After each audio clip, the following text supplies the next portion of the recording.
Hey everyone, my name is Anuj. I'm from Guwahati, Assam. So, in this channel, this is my first video, and in this channel, I'm going to share with you things that God spoke to me, and I hope it blessed me. I hope in the same way, these things are going to bless you, right?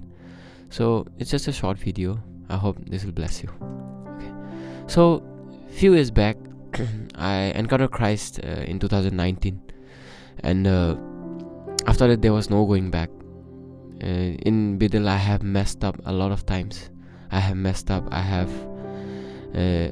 backsliding also, and but during that time also God was faithful. God was also faithful. He's always still faithful, and He was faithful back then.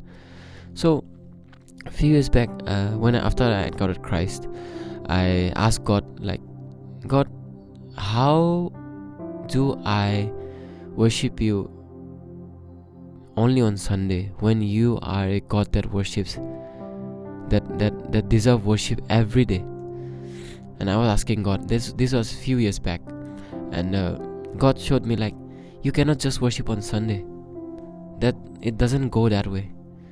So I was asking, like, God, then what do I do? And He spoke to me like, worship should be a lifestyle. If your only worship time is on stage, you are doing it wrong. Sunday morning isn't where worship starts.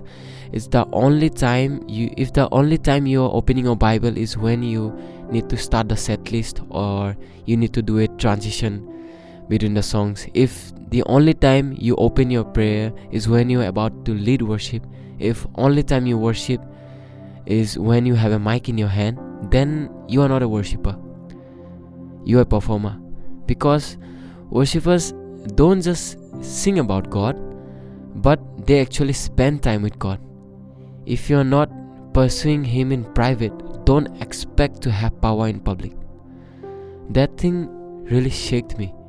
Because before, I remember when I encountered Christ, and when I joined the worship team, and I used to worship only on Sundays, and the rest of the week I used to do, I don't know what I used to do. But when I started pursuing Christ more and more, I knew that, okay, something is wrong. I need to go and dive deeper into what God is calling me to do. See, in our church, I play the electric guitar. I might be in the back, or you might be a drummer, or you might be a bassist, or just maybe a backup vocalist, right? But always remember that it doesn't mean that the one who stands in front is the worship leader. No, you are also a worship leader, right? You are also a worship leader. Because our pastor he always tells us before every worship service, he says, like, pray with me. It doesn't mean that I stand in the front, I'll be the only one praying. It doesn't mean that I am the only worship leader. You guys are also worship leaders. What does leaders do actually? Leaders actually leads people. It leads people into something. It leads a team. If you see a football team, there's always a captain leading the team. If you see the leader of a football team is a coach that always guides the team what to do, what to not do. In the same way, in the worship team also, we are all leaders, leading people into God's presence. So we have to have worship as a lifestyle throughout the week, throughout the month, throughout the year. It cannot be just on Sundays, right? You cannot pour from an empty well.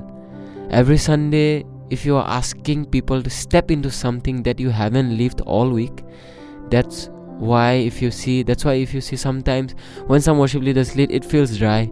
That's why sometimes worship leaders get frustrated when the room don't engage, and that's why it feels like you are constantly striving to make something happen, because you are trying to give something you don't actually have. Worship, God showed me, like, worship flows from a place of deep intimacy with God. It flows from a life lived in His presence. And if you're only chasing His presence on Sunday morning, and the whole week something else, then you are chasing Him for wrong reasons. I remember John 15:5 says, like, I am the vine, you are the branches. If you remain in me and I in you, you will bear much fruit. Apart from me, you can do nothing. I love this last part. It says, apart from me, you can do nothing. If you focus on that word, you can do. It says you can do. Okay, you can do, but you also need to focus on the last word. It says nothing. So, apart from Him, you can do nothing. Right? So we need to have a personal relationship with God. Without a personal relationship, I think we're just doing religion, and for that, I guess it's not worth it. I guess when you have a relationship with Christ, it's when you really see what God is, how Jesus is, right? And if we don't abide, we also don't have anything to give also.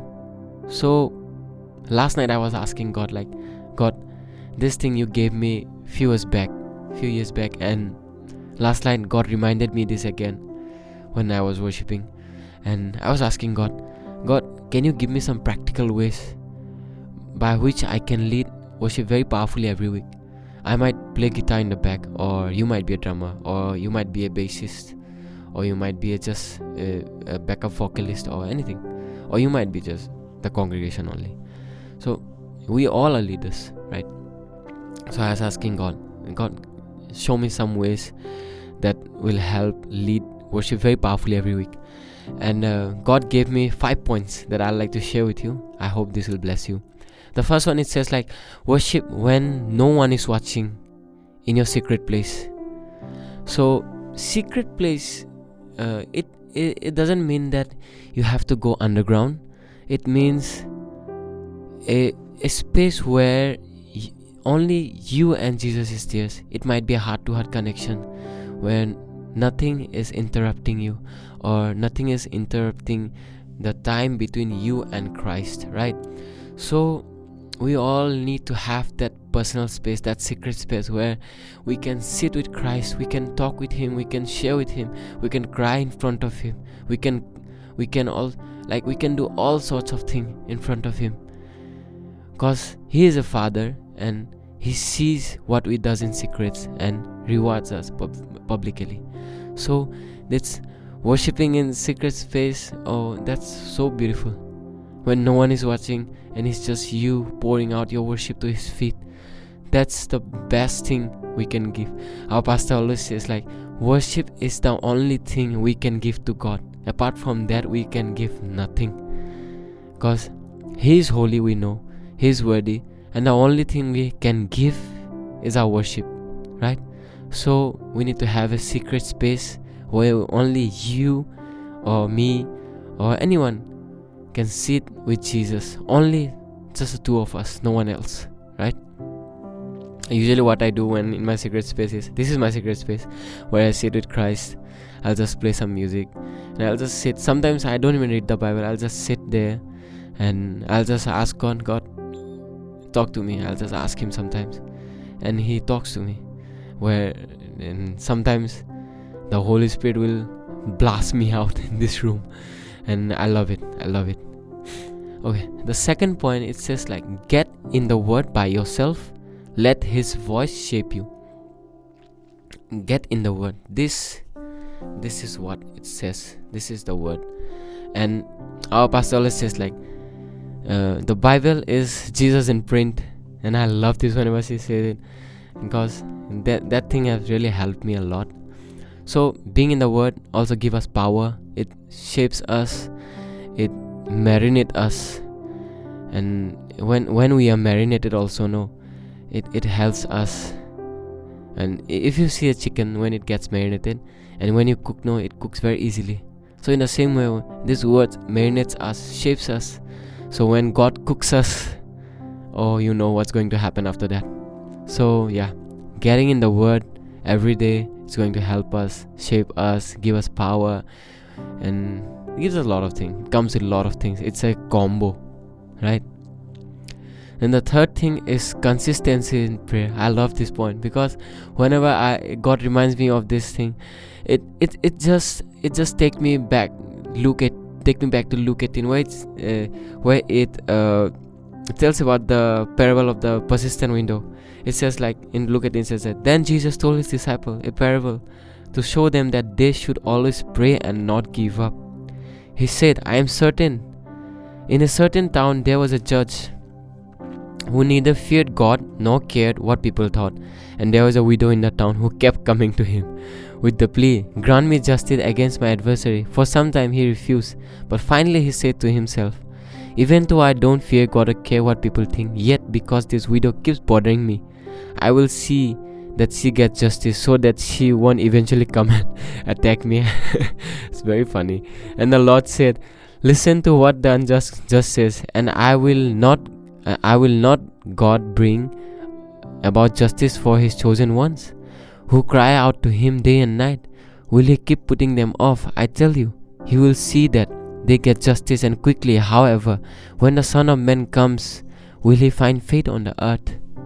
Right?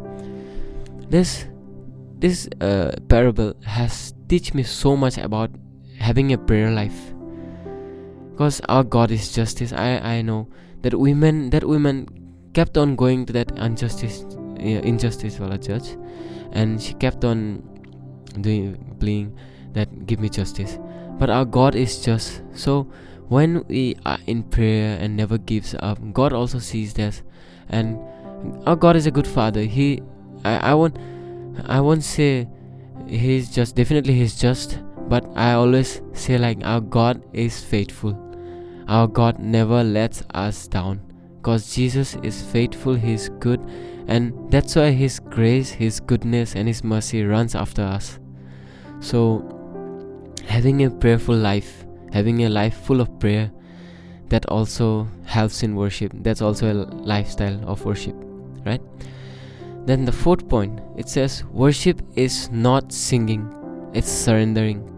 If you remember, David was David is the all-time best worshipper. As a part of the worship team, I get so much encouragement from him. He is the all-time best worshipper. But I guess David he went after performance, but he went after the presence of God. So for us also, we have to run after God's presence, not after performance, but after presence. And surrendering, I love that song by David Fung. It says like, I open up my heart to you, so do whatever you can do. So in the same way, like, I love what David Fung sang that song. It's called The Touch of Heaven. I love it. So in the same way, we have to open our hearts. We have to surrender every part of our life into His hand. And when we surrender, worship comes out of us. We don't even need to try. It just comes out, because God is so good that you cannot go a moment without worshiping Him. He's so good. So worship is not just singing, it's surrendering. When we surrender, worship flows from us. It flows from us automatically. So keep on surrendering. Even for me, I keep on surrendering. Every time I step on that pulpit, I tell myself, God, it's not me, it's you. It's for you, it's you who is going to do. It's not me. So we need to surrender every time we need to surrender. And the last point, stop relying on Sunday to keep you fed. See, on Sundays, we are getting the word. Definitely, we are worshipping as a worship team. But do not just wait for Sundays to worship, but worship throughout the week, definitely. I said that before. And the second thing is, do not stop relying on the word that's been chewed by someone else. Because this is the rhema that they got, and they chewed it day and night for the whole week. So this is what God gave to them, not to us. They just shared it with us so that we will be blessed. But we also should have that rhema. For me, the rhema I got this year, in the beginning of this year, is that your mother will come and worship Jesus.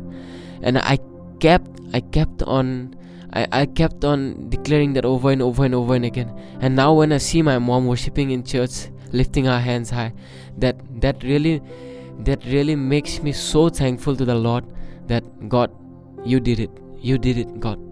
That was my Rhema. And in the same way, you should have your own Rhema. You cannot wait for Sunday to get someone else Rhema. That was the thing that they are sharing. They chewed it the whole week. They had their time with God. God spoke to them.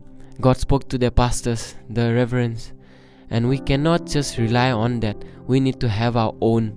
No matter what they speak, the one that God speaks to you directly, it's always different, right? So we need to get our own Rhema. Definitely pastors and reverends, we are really blessed what they are doing, because they are God's chosen ones. God has called them to preach the word, to take the gospel to nations. In the same way, we are also called. But yeah, we need to have our own Rhema. We cannot rely on someone else's Rhema, right? So these are the 5 points. Worship when no one is watching in your secret place. Get in the word for yourself. Let his voice shape you. Consistency in prayer, like the persistent widow. Worship is not singing, it's surrendering. Because I kept reminding myself, David didn't went to perform, but he went for the presence, nothing else. And then stop relying on Sunday to keep you fed. So these were the things I really wanted to share. I got this thing some years back, and this is my first video. I was quite nervous to share also, and I believe this video is going to bless your heart, and I'll be keep coming back with new videos every time I get time to record. I'll just come back with a video, and I know that God is going to use you also. God is going to pour out his blessing on you also. So keep loving Jesus, keep ministering to him. Just remember, not us, but it's him. All the glory to him only. Nothing else matters. Worship should be a lifestyle. I'll see you in the next video.